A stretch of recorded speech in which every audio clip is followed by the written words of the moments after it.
ये हमारे social sciences में ये कुछ नया नहीं है। टर्म ज़रूर नया है, मेडिकल ह्यूमैनिटीज़, लेकिन मान लीजिए 70-80 साल पहले से ये स्टडी हम करते आए हैं। इंग्लैंड, अमेरिका, बल्कि सारे ही यूरोप में इसको सोशल हिस्ट्री ऑफ मेडिसिन के नाम से जाना जाता है, मतलब कि मेडिसिन का इतिहास। तो इसमें हम क्या पढ़ते हैं? मेडिसिन तो हम पढ़ेंगे नहीं, वो तो MBBS वाले डॉक्टर्स पढ़ेंगे, MD MBBS जो करते हैं वो उसमें ट्रेनिंग लेते हैं। हम क्या करेंगे इसमें? क्योंकि हमारा तो सब्जेक्ट है लिटरेचर, हम तो साहित्य पढ़ाते हैं, हम कविता पढ़ते हैं, हम प्ले। मेडिसिन का क्या कंट्रीब्यूशन है और कैसे करके ये इंटरडिसिप्लिनरी सब्जेक्ट, इसमें हम क्या करेंगे, क्या नया बताएंगे, क्या जानेंगे? तो मैं बताना चाहूँगी कि सोशल हिस्ट्री ऑफ मेडिसिन जो है उसमें ज़्यादातर रूप से मेडिसिन का इतिहास, मतलब यूरोपियन मेडिसिन अगर आप देखेंगे, वेस्टर्न मेडिसिन, ये भारतवर्ष में आया ब्रिटिश के साथ। When the British started to rule India, they brought in Western medicine। उससे पहले हमारे पास आयुर्वेद तो था ही, मेडिसिन की भी काफ़ी जानकारी, जड़ी बूटियाँ, उसके बारे में मुझे उतनी जानकारी नहीं है जितना simply because we are living in modern times. तो वेस्टर्न मेडिसिन की फीवर हो तो पैरासीटामोल खा लो या कोई पेन किलर ले लो, इतना तो पता ही है। लेकिन साहित्य में हम लोग क्या करते हैं इसको, और कैसे दोनों चीज़ों को हम मिलाएंगे कैसे? तो क्या आप एक दवाई को लेके कविता लिखेंगे? क्या आप एक बीमारी को लेके एक नॉवेल लिखेंगे? क्या करेंगे इसमें? तो ये मेरी जो जर्नी है, मैं बताना चाहूँगी कैसे ये स्टार्ट हुई। JNU में एक छोटे से स्टडी ट्रिप में मेरे हाथ एक आर्टिकल लगी जिसमें इज़राइल की एक कवयित्री अपनी बीमारी के बारे में बता रही थी, और ये लिटरेचर का आर्टिकल था। तो मुझे बड़ा आश्चर्य हुआ कि बीमारी के बारे में तो कोई बात नहीं करते हैं, हम लिटरेचर में क्या करते हैं? प्यार के बारे में बात करते हैं, युद्ध के बारे में वॉर पोइट्री होता है, वॉर लिटरेचर होता है, या फिर मान लो हीरोज, हीरोइंस, ये सारी चीज़ें हम लोग लिटरेचर में लाते हैं। तो नॉवल में मेडिसिन का क्या फंक्शन हो सकता है? उससे मुझे पता चला कि इसमें आप ज़्यादातर अपने शरीर के बारे में बात करेंगे और शरीर को मुख्य रूप से सामने लाएंगे और बॉडी के बारे में बात करेंगे, उस पर कविता लिखेंगे। तो मैं एक छोटी सी कविता आपको पढ़ के सुनाती हूँ। ये कविता मैं जैसे ही पढ़ूंगी वैसे वैसे ट्रांसलेट भी आपको करती जाऊंगी। मे स्वेंसन की कविता है क्वेश्चन, मतलब सवाल। तो ये सवाल वो क्या कर रही हैं? बॉडी माई हाउस, वो शरीर को अपना घर बता रही हैं। मेरा शरीर मेरा घर है। माई हॉर्स, माई हाउंड, ये शरीर मेरा घोड़ा है, इसके बूते पे मैं चलती हूँ। ये मेरा हाउंड है जिसको लेके शिकार पे जाते हैं, ये वही स्पिरिट एनिमल है। What will I do when you are fallen? जब तुम गिर जाओगे, मतलब तुमको, जब मैं बीमार हो जाऊंगी, जब मेरा शरीर मेरा साथ नहीं देगा, तो मैं क्या करूंगी? ये सवाल ये कर रही है, और ये कविता है। Where will I sleep? जब शरीर मेरा नहीं रहेगा तब मैं कहाँ सोऊंगी? How will I ride? मैं किस पे चढ़ के जाऊंगी? ये दुनिया में जो मैं निकलती हूँ हर रोज सुबह शाम, अपने शरीर को मैं घोड़ा बना के इस पे चढ़ती हूँ, मेरा स्पिरिट इस पे राइड करता है। तो जब मेरा शरीर नहीं रहेगा तो मैं क्या करूँगी? What will I hunt? Where will I go? मैं क्या खाऊंगी? मैं कहाँ जाऊंगी? Without my mount, all eager and quick, how will I know in thicket ahead is danger or treasure? जब इंसान बीमार हो जाता है तो उसकी इंस्टिंक्ट भी काम करना बंद कर देती है। उसको काफ़ी सारी चीज़ें जो यूजुअली हेल्दी बॉडी को समझ में आती है, बीमार बॉडी को वो समझ में नहीं आती। तो ये सवाल कर रही है कि ये सारी चीज़ें जब मेरे बॉडी के साथ हो जाएंगी, और बोल रही है when body my good bright dog is dead how it will be to lie in the sky. जब मैं मर जाऊंगी, जब मेरा शरीर मर जाएगा। हम जानते हैं इंडियन फिलोसॉफी में ये कोई नई बात तो वेस्टर्न फिलोसॉफी में बता नहीं रहे हैं कि शरीर मरेगा तो आत्मा रह जाएगी, हम सभी को पता है। लेकिन वो सवाल ये है कि मेरी आत्मा तब किसके सहारे इस दुनिया में आएगी? तो it will not be there anymore. How will it be to lie in the sky without roof? को यहाँ बताया गया है घर। ये शरीर मेरा घर है, तो ना मेरे पास छत होगा और ना मेरा दरवाज़ा होगा। जब मेरी शरीर मर जाएगी तब ये कोई भी चीज़ नहीं रहेगी। How will I hide? कहाँ मैं छुप सकती हूँ? Where will I hide? How will I conduct myself? तो ये शरीर की चर्चा है, शरीर के बारे में ये बात कर रही है। और हमें पता है कि वेस्टर्न मेडिसिन में शरीर का बहुत ज़्यादा महत्व है। इसको लिटरेचर और मेडिसिन को इस तरीके से हम मिलाने की कोशिश करते हैं कि मान लीजिए बहुत सारी बीमारियां, जैसे हमारी कलेक्टर साहब बोल रही थी कि डिप्रेशन, बहुत सारी चीज़ें हैं जो आप डॉक्टर के पास जाएंगे भी, आपको क्या बीमारी है डॉक्टर पूछेंगे तो आप कुछ टर्म्स आपके पास होगा कि हाँ मुझे दर्द हो रहा है, लेकिन कैसा दर्द? आप बोलेंगे मुझे टेम्परेचर है। वो भी ये सारे जो मेडिकल टर्म्स हैं, उस टर्म्स को यूज करके आपको अपनी फीलिंग्स समझानी होंगी। और जब आप किसी, आजकल वेस्टर्न मेडिसिन का जो दौर है, आप किसी अस्पताल में जाओगे, किसी डॉक्टर के क्लिनिक में जाओगे, you will be treated as a object. आपको इंसान के रूप से कम देखा जाएगा और ऑब्जेक्ट के रूप से, या आजकल तो जैसे हो गया ये बिजनेस हो गया है, तो you will become some kind of a customer, client के रूप से आपको देखा जाएगा। और आप अपनी बात कैसे बताएंगे कि आपको कैसा लग रहा है? ये तो डिप्रेशन की बीमारी लोगों को हो रही है, ये इसीलिए हो रही है क्योंकि उनकी फीलिंग्स नहीं पूछी जा रही उनसे। तो मेडिकल ह्यूमैनिटीज़ में ऐसा है कि आपसे आप अपने बारे में बात कर सकते हैं, आप उस पे कविता लिख सकते हैं, उस पे नॉवेल लिख सकते हैं। एक हिंदी की मैं 2 किताबों के बारे में आपको बताऊंगी। अब कैंसर भयंकर बीमारी है, सब डरते हैं हम लोग, और जब किसी को हो जाता है तो उसको लगता है कि मेरी लाइफ खत्म हो गई, मैं गई।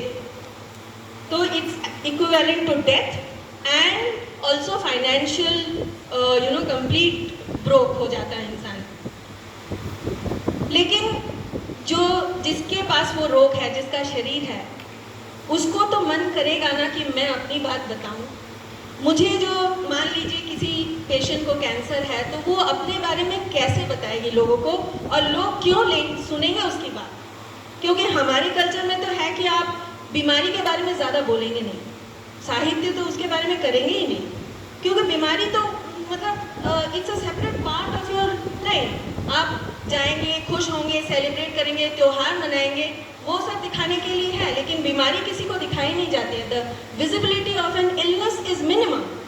आपके घर में कोई बीमार आदमी होता है, पेशेंट होता है, तो घर में कोई गेस्ट आता है, आप सीधा उसके पास लेके जाते हैं? कभी नहीं जाते। वो एक अपना एक अलग कमरे में पड़ा रहता है। आप बोल देते हैं कि हाँ फला फला हमारे घर में बीमार है, लेकिन उनके पास जाके बैठना, उनके बारे में सुनना, उनका जीवन वृत्तांत लेना, ये बहुत पेशेंस का काम है। और लिटरेचर में इस पेशेंस के काम को कभी कभी तो देयर आर नॉवेल्स, बहुत सारे टेक्स्ट हैं।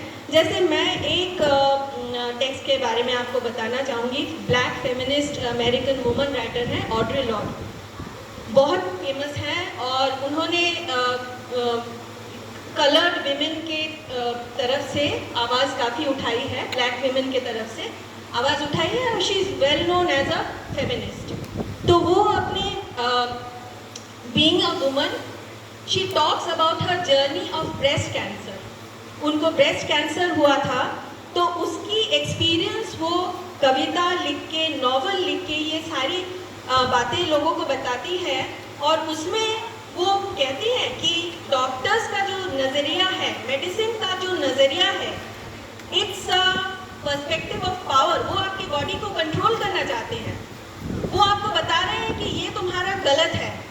तो बीमारी तो कोई जानबूझ के नहीं लिया, किसी ने कोई जानबूझ के बीमार तो नहीं हुआ।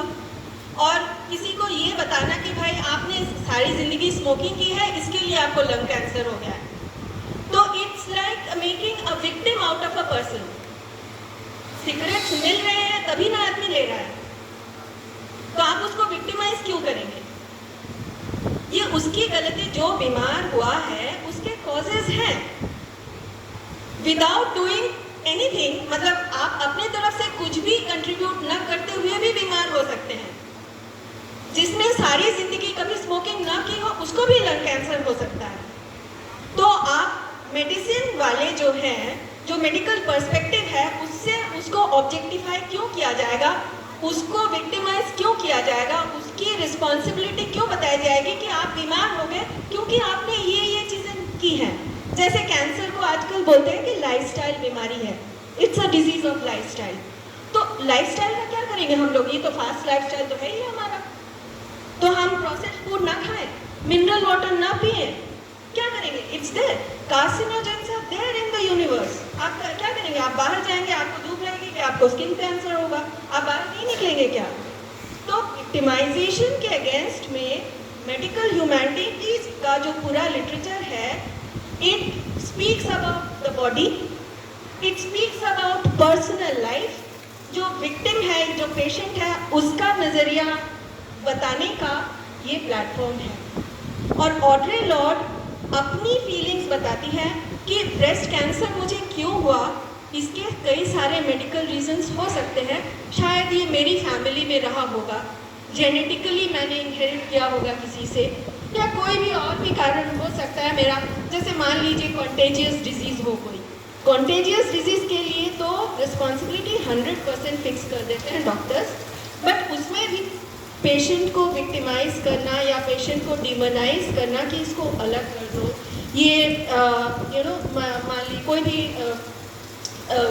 जो संक्रमित बीमारियां हैं उससे पेशेंट को अलग कर दो, उसको हटा दो, उसको समाज में उसको अछूत मान लो, ये सारी चीज़ें जो होती हैं उसके अगेंस्ट में जाके मेडिकल ह्यूमैनिटीज़ में हम उसकी बात सुनते हैं। This is what medical humanities is all about, because after all humanity क्या हुआ जो ह्यूमैनिटी की बात ना सुने? यहाँ कोई अपराधी तो है नहीं। तो जैसे मैं एक और आपको हिंदी की किताब बताना चाहूँगी।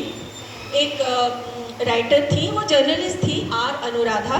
उन्होंने अपने ब्रेस्ट कैंसर के बारे में एक किताब लिखी थी, इंद्रधनुष के पीछे पीछे। इंद्रधनुष के पीछे पीछे किताब में उसने अपना ब्रेस्ट कैंसर डिटेक्शन से लेकर के अब मौत तक तो कोई लिख नहीं पाता है, लेकिन वो डेली अपना जर्नल लिखती थी और उसके बॉडीज़ में क्या क्या चेंजेस आए, केमोथेरेपी करते हुए उसको क्या महसूस हुआ।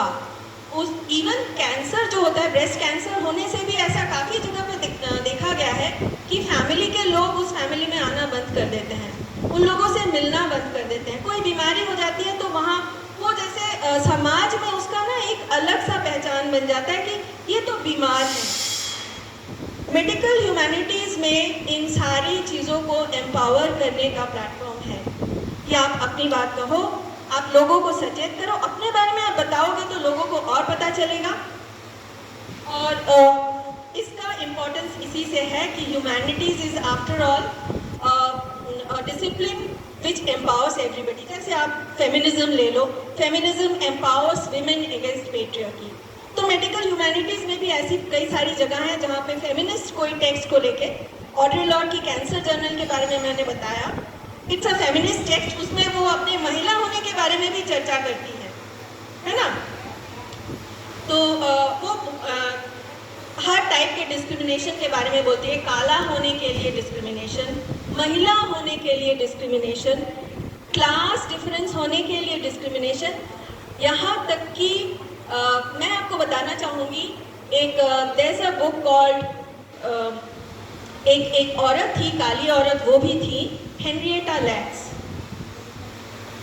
हेनरिएटा लैक्स एक she was a patient of uterine cancer, उनको यूट्राइन कैंसर था। डॉक्टर्स ने उनके सेल्स को लेके एक्सपेरिमेंट किया विदाउट हर कंसेंट, उनसे पूछा नहीं।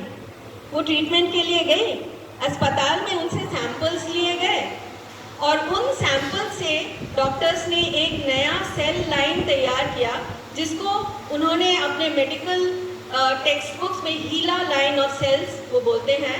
एंड इट्स अ फेमस, उसके ऊपर जो फार्माकोलॉजिकल इंडस्ट्री का बिजनेस चला वो करोड़ों डॉलर का बिजनेस था, लेकिन हेनरिएटा लैक्स को एक पैसा नहीं मिला वहाँ से।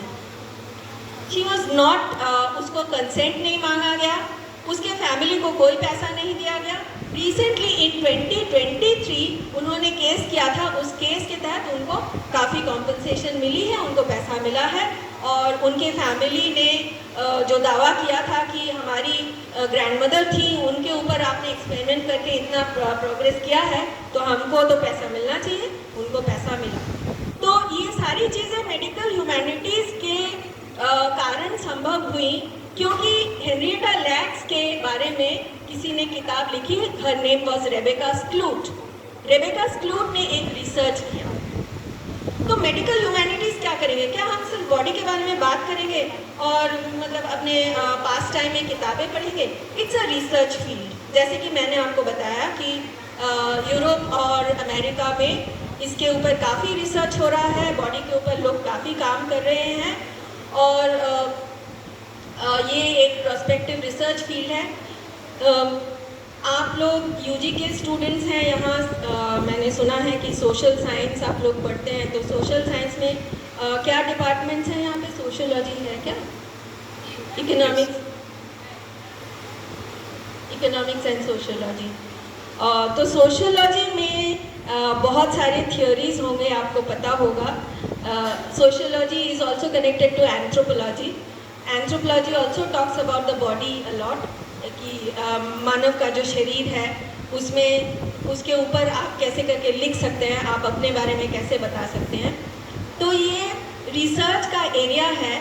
आप बिल्कुल ना सोचें, जैसे हमारे हम लोग एकेडेमिया में ये अक्सर देखा जाता है कि humanities is at the lowest of hierarchies. Science पढ़ने से फ़ायदा होता है, यहाँ भी होता होगा, बंगाल में तो है ही है, डॉक्टर से इंजीनियर, डॉक्टर बन जाओ, इंजीनियर बन जाओ, साइंस पढ़ लो। आर्ट्स तो क्या, कौन पढ़ेंगी आर्ट्स? लड़कियाँ आर्ट्स पढ़ेंगी क्योंकि उनको शादी करके घर भी बसाना है तो थोड़ा सस्ता है।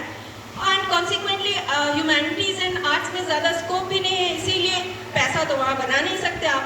तो इस नज़रिए को चेंज करने का भी काफ़ी टाइम आ चुका है, क्योंकि विदेश में, हमारे देश में भी आपको पता होगा कि रिसर्च का जो एरिया है, यूजीसी ने जेआरएफ दे के रखा है, junior research fellowship. There are lots of opportunities. ये कतई ज़रूरी नहीं है कि आप सिर्फ डॉक्टर और इंजीनियर बने और आप कविता ना पढ़ें, आप नॉवल ना लिखें।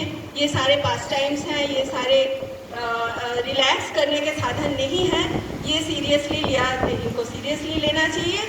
हाँ, अपॉर्चुनिटी शायद थोड़ा सा लिमिटेड है अभी तक इंडिया में, लेकिन आप विदेश में जाएंगे, आपके पास दिमाग होगा, आपके पास जुनून होगा। सबसे ज़्यादा इम्पॉर्टेंट ये है कि आपके पास अगर जुनून होगा तो आप इन चीज़ों के ऊपर शोध कर सकते हैं, इस पर रिसर्च कर सकते हैं और बोल सकते हैं।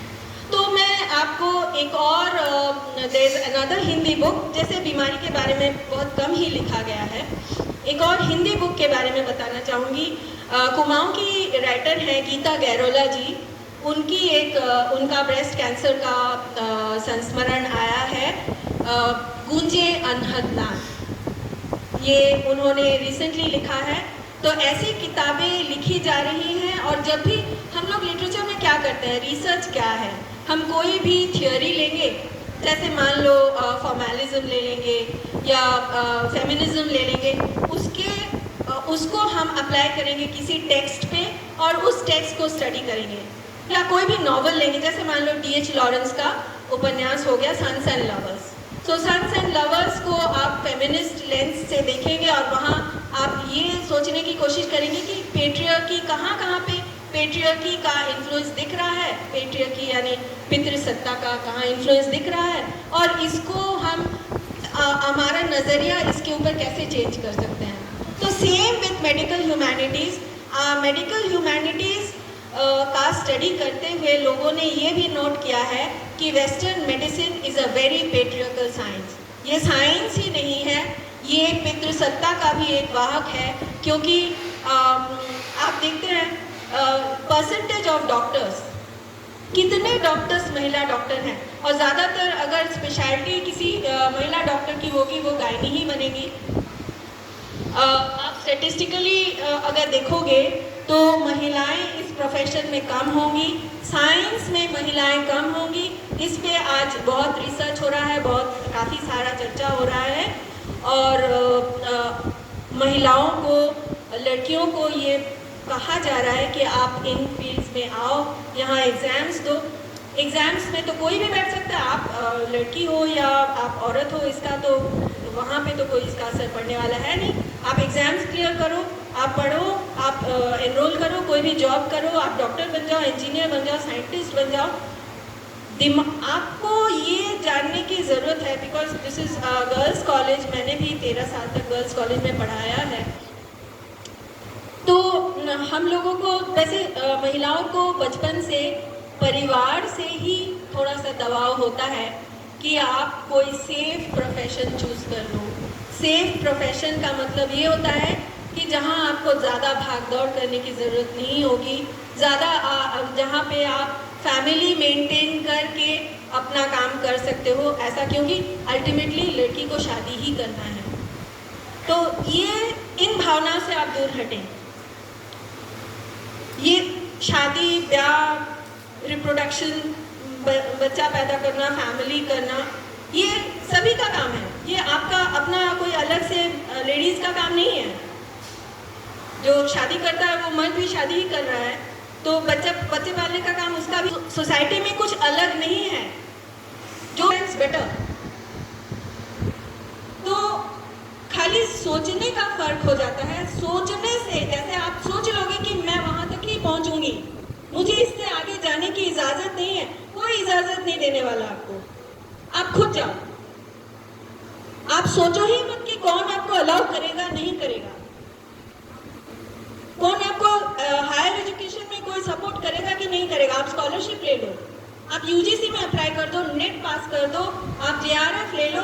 The moment you start to earn, you become economically independent, तो आपको समझ में आ जाएगा कि ये पूरी दुनिया आपके सामने है। जो एक मर्द कर सकता है, something that a boy can do, a man can do, you can do 100 times better. ठीक है, तो ये मेरा मेडिकल ह्यूमैनिटीज़ का पार्ट नहीं है, लेकिन गर्ल्स कॉलेज में मैं आई हूँ तो ये मैं बता के जाऊँगी कि अभी भी even at this stage of life मुझे लगता है कि मैं और भी ज़्यादा कुछ कर सकती हूँ, और शायद कर भी लूँ। लेकिन आप सब अभी आपके पास टाइम है, आप ज़रूर से अपने सोच को लिमिट मत करो। जिस तरह से आप ये मत लिमिट करो अपने सोच को कि मैंने आर्ट्स पढ़ा है, ह्यूमैनिटीज़ लिया है, तो मेरे पास स्कोप कम है। मैं ज़्यादा से ज़्यादा, ये बंगाल में ज़्यादा होता है कि लोग एसएससी में ही अपेयर कर लेते हैं, स्कूल सर्विस कमीशन में बैठ गए, टीचर बन गए। टीचिंग का काम बड़ा काम है, बड़ा प्रोफेशन है। मैं खुद टीचर हूँ, मैं उसको छोटा बिल्कुल नहीं करती। मैं सिर्फ इस बात से मुझे आपत्ति है कि क्यों आप वहाँ तक ही सोचेंगे, आप आगे तक क्यों नहीं सोचेंगे, दूसरा कुछ क्यों नहीं सोचेंगे। ठीक है, तो अब महिलाओं के बारे में बात हो रही है और मेडिकल ह्यूमैनिटीज़ की बात हो रही है, तो जाहिर है कि something for which women are prepared since their birth, कि आप आगे जाके माँ बनोगी। शरीर क्यों होता है महिलाओं के लिए बहुत ज़रूरी, क्योंकि बचपन से उनको बताया जाता है कि आप आगे जाके माँ बनोगी, आपको रिस्पॉन्सिबल सिटीज़न बनना होगा, बच्चों की परवरिश के लिए आपको पढ़ना होगा। ऐसा नहीं है, बच्चों की परवरिश के लिए सिर्फ आप नहीं पढ़ेंगी, आप अपने लिए पढ़ेंगी, और परवरिश करना तो it's another facet of your life, एक आपके लाइफ का दूसरा पार्ट भी है। तो झारखंड के एक राइटर हैं सौवेंद्र शेखर हासदा, ट्राइबल कम्युनिटी के हैं। उन्होंने एक किताब लिखी थी द मिस्टीरियस इलनेस ऑफ रूपी बास्की। रूपी बास्के की रहस्यमयी बीमारी। इसमें वो बताते हैं, सौवेंद्र शेखर हांसदा जी बताते हैं कि एक औरत है, हेल्दी ट्राइबल गर्ल रूपी बास्के, 18-19 होते ही उसकी शादी हो जाती है। वो ससुराल जाती है, परफेक्टली फाइन मैरिज, हस्बैंड के साथ उसका अच्छा गुजर रहा है। एक बेटा पैदा होता है, दूसरा बेटा पैदा होता है। जब दूसरा बेटा पैदा होता है तो उसकी लाइफ सडनली डाउनवर्ड चली जाती है। वो क्यों जा रही है, क्यों? मतलब उससे पहले तो वो खेतों में काम करती थी, अपना अच्छा खासा उसका तबीयत ठीक था, लोग फ्लरिश कर रहे थे। उसका हस्बैंड कहीं दूर नौकरी करता है, वहाँ भी जाके वो कभी कभी रहती थी। तो दूसरा बच्चा होने के साथ उसके शरीर में क्या हो जाता है जिससे वो बीमार पड़ जाती है, जिसके बाद वो मानसिक संतुलन खो बैठती है, उसको डिप्रेशन हो जाता है। क्योंकि मेडिकल ह्यूमैनिटीज़ में तो ये सारे टर्म्स यूज़ नहीं किए जाते हैं, वहाँ पेशेंट अपनी बात ही बताता है। और ये आदिवासी औरत हैं तो ये डिप्रेशन नहीं बोलते हैं उसको, वो बोलते हैं कि मुझे कुछ भी अच्छा नहीं लगता, मुझे कुछ भी अच्छा नहीं लगता। और वो समझ नहीं पाती है, वो हेल्यूसिनेट करते हैं। हेल्यूसिनेशन का मतलब कभी कभी ना उसको विजन्स आते थे, उसको भूत दिख रहा है, उसको लग रहा है कि वहाँ आदिवासियों में बहुत सारे बिलीफ है कि समथिंग कॉल्ड धोनकुंद्रा भूत होता है जो डायग्नोज नहीं किया गया। मेडिकल ह्यूमैनिटीज़ की ये स्पेशलिटी है कि बीमारी को आप डायग्नोज नहीं कर रहे हैं, यहाँ वो अपने बारे में बोल रही है, उसकी फीलिंग्स, उसको लग रहा है कि मेरा जीवन ठीक नहीं चल रहा है और उसको लग रहा है कि मेरा पति किसी और के साथ जुड़ा हुआ है, ये जो घर है ये मेरा घर है ही नहीं, ये जो बच्चे हैं इसको भी उस औरत ने ले लिया है। एक दूसरी औरत है जिसके साथ उसके पति का इंटरेक्शन होता रहता है, उसको लगता है कि ये मेरी सौतन है, तो वो बहुत बीमार हो जाती है बेचारी। और उसको समझ में नहीं आता, उसको वेस्टर्न डॉक्टर के पास लेके जाते हैं, उसको वहाँ लोकल आयुर्वेद वाले डॉक्टर दिखाते हैं, कोई भी डायग्नोज नहीं कर सकता, उसको झाड़ फूंक करवाया जाता है, सब कुछ हो जाता है उसका, लेकिन उसकी बीमारी का इलाज नहीं होता। जब वो बूढ़ी हो जाती है, व्हेन शी ग्रोज ओल्ड, उसका जीवन तो चला गया, खत्म हो गया, मतलब she spends her whole life in illness. जब वो बीमार हो, बूढ़ी हो जाती है तो उसके बड़े वाले बेटे की शादी होती है। बड़े बेटे की शादी के साथ जो दुल्हन उसके घर आती है, वो दुल्हन एक पर्सनालिटी वाली औरत है। जिन जिन चीज़ों में रूपी बास्के ने समझौता किया हुआ था, किसी के आगे कुछ बोलती नहीं थी, कोई भी समस्या आगे खड़ी हो जाती थी वो चुप हो जाती थी, किसी को एक्सप्रेस नहीं करती थी, उसके पास कोई पावर था ही नहीं।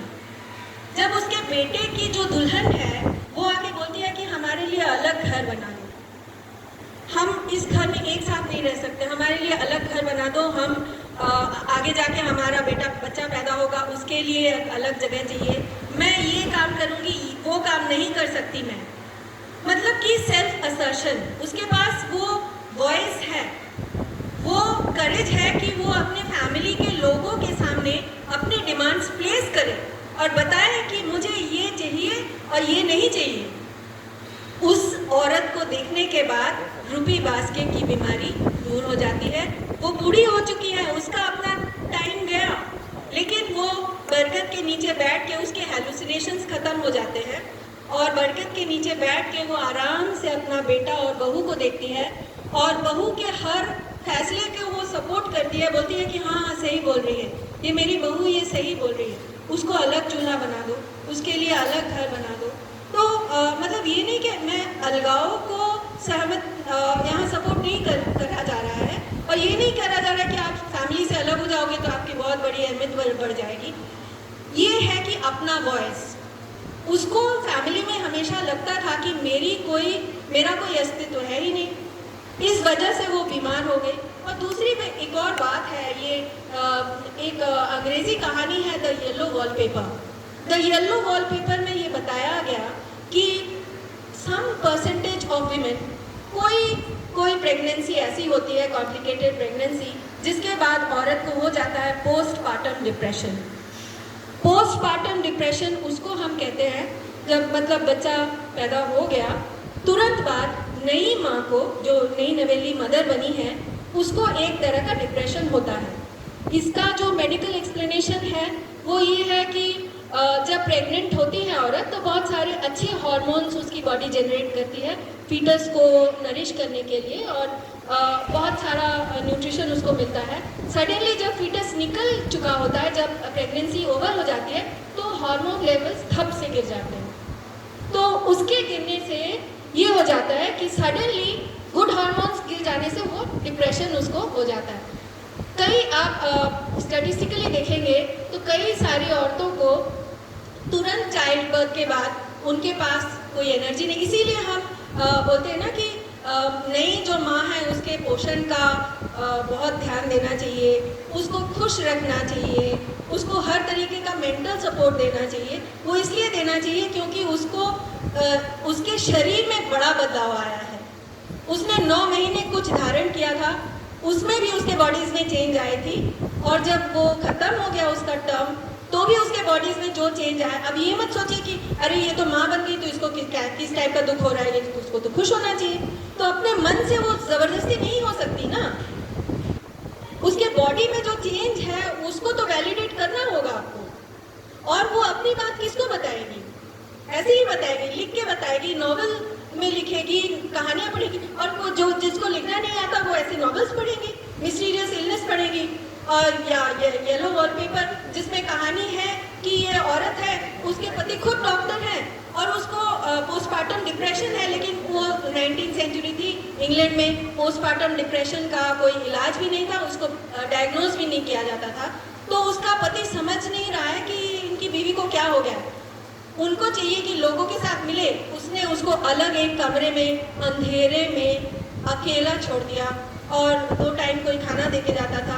And that room had yellow wallpaper, wallpaper जो है उसमें येलो कलर का वॉलपेपर होता था, और दिन भर वो औरत उस येलो वॉलपेपर को देखती रहती थी और सोचती थी कि इसमें क्या है, ये फूल है, पत्तियां हैं, क्या है। सो डिप्रेशन में वो घूमती रहती थी अपनी।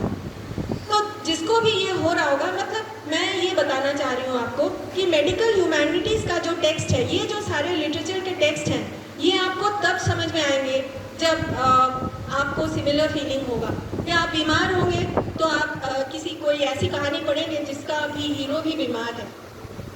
अब हम लोग नॉर्मली ये नहीं करते ना, साहित्य में, लिटरेचर में हम लोग क्या वैलिडेट करते हैं? करेज को वैलिडेट करते हैं, हेल्दी बॉडी को वैलिडेट करते हैं। आप हेल्थ के बारे में बात करो, बीमारी के बारे में बात करो। मेरी फ्रेंड ने मुझे रेकमेंड किया रिसेंटली हाईलैंडर करके एक सीरीज़, जिसमें हाईलैंडर में है तो वो बहुत सुंदर सीरीज़, उसमें टाइम ट्रैवल दिखाया गया है, और एक औरत मॉडर्न टाइम से लेके 17th सेंचुरी में पहुंच जाती है, वहाँ जाके वो क्या करती है।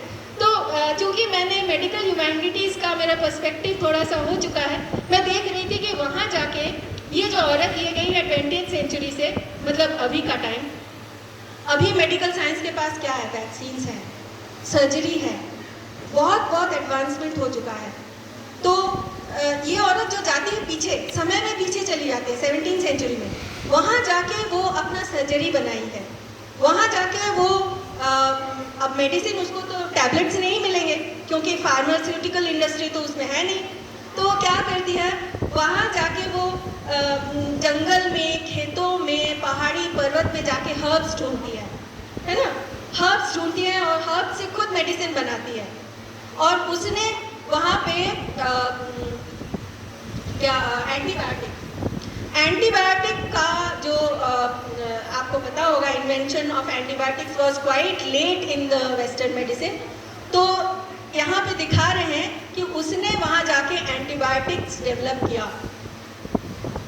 तो ये इन सारी चीज़ों में आपका नज़रिया डेवलप हो जाएगा। तो आप लिटरेचर में भी आप जब कोई किताब पढ़ोगे, क्या या सोशल साइंस की कोई टेक्स्ट पढ़ोगे, साहित्य का कोई मूवी देखोगे, मान लो बहुत सारे मूवीज़ ऐसे हैं जिसमें बीमार व्यक्ति को दिखाया गया है, लेकिन बीमार व्यक्ति को हमेशा डिसएम्पावर्ड ही दिखाया गया। वो बेचारा, either he is a victim बेचारा, या बेचारी वो है, या फिर वो उसने कुछ गलत किया है। ऐसा भी हो सकता है कि अगर संक्रमित बीमारी हो तो गलती इसकी है, इसने ये ऐसे ऐसे कर लिया और इसको ये बीमारी हो गई, जैसे HIV हो गया, एड्स हो गया वगैरह। तो जब आप इन चीज़ों के बारे में, इस एटीट्यूड के बारे में आप समझ जाओगे तो आपको साहित्य में बहुत सारे ऐसे एग्जाम्पल्स दिखेंगे। फॉर इंस्टेंस मैं बहुत सुंदर एक प्रेम कथा देखी थी मैंने, अक्टूबर। आपने मूवी अक्टूबर देखा होगा। उसमें वो गिर के she goes into a coma and then she dies. वो भी आप उसको भी एनालिसिस कर सकते हो, मेडिकल ह्यूमैनिटीज़ के पर्सपेक्टिव से उसको देख सकते हो, बोल सकते हो। एंड और क्या कर सकते हो उसमें, खाली अपने बॉडी को ही एम्पावर करने के बारे में बात की गई है और अपना सेल्फ को वैलिडेट करने के बारे में बात की गई। Ultimately the point is in सब के बाद आप क्या करेंगे, मतलब ये करके होगा क्या, अल्टीमेटली पर्पस क्या है। पर्पस तो एम्पावरमेंट ही है। एम्पावरमेंट कि आपकी बात कोई सुन रहा है। यहाँ पे जो आप सारे बैठे आज मेरा सुन रहे हो, मैं एक एक करके आपको बुलाऊंगी और आपको कहूँगी कि आप अपने बारे में थोड़ा थोड़ा मुझे बताएं तो आपको अच्छा लगेगा। सबको वैलिडेशन चाहिए। Social media is so popular nowadays, Facebook is so popular nowadays, Instagram is hugely popular, क्योंकि वहाँ आपको फ्री में अपनी बात कहने का मौका मिल रहा है। तो सबको प्लेटफॉर्म चाहिए और अपने बारे में बोलना चाहिए। अपने बारे में बोलने से ये होता है, दूसरा एक और आएगा बोलेगा कि मुझे भी ऐसा ही लग रहा है, मेरी भी बीमारी है, मैंने भी ऐसा फील किया है, मैं भी अस्पताल गई थी, वहाँ मुझे भी ख़राब लगा, मेरी भी ख़राब ट्रीटमेंट हुई। स्टडी का यही पर्पस होता है। The pinnacle of all learning is to acquire self knowledge. Socrates ने कहा था, education know thyself. So अपने आप को जानिए, अपने बारे में जानिए, अपने शरीर को वैलिडेट कीजिए और पढ़ते रहिए, आनंद लेते रहिए। Thank you.